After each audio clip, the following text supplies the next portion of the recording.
I think an important development is that regulation keeps on increasing, which makes it very difficult for financial institutions to deliver good services at a reasonable cost, because the risk managers are busy most of their time with complying regulation, and don't have so much time left to really think about their own vision on risk management.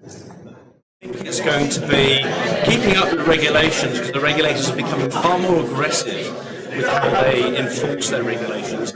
I think over and above that, the key driver for the risk environment going forward is going to be around risk awareness.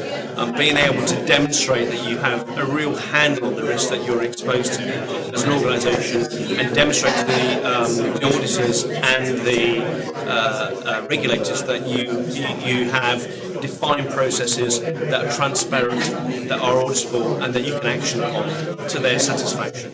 There's quite a few out there. I don't think there's one threat that stands out. Obviously, there's been a lot of talk about regulation. That's not something that we specialise in.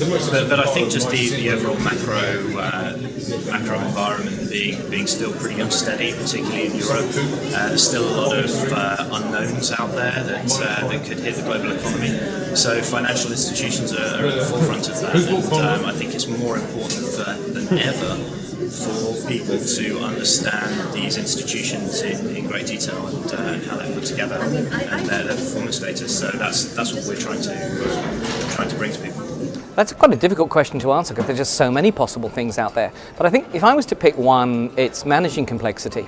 Both the complexity of the reform agenda, which is just incredibly difficult to manage, but also institutions themselves are incredibly complex. And there's been a lot of talk over the past day and a half about how we can get greater simplicity, both simplicity of the organisations, which would hopefully also lead to simplicity of regulations, because complex organisations lead to complex regulations. So I think managing through that complexity, helping stakeholders understand that, and working out where is the optimum balance between complexity and simplicity, I think is probably the biggest emerging challenge right now.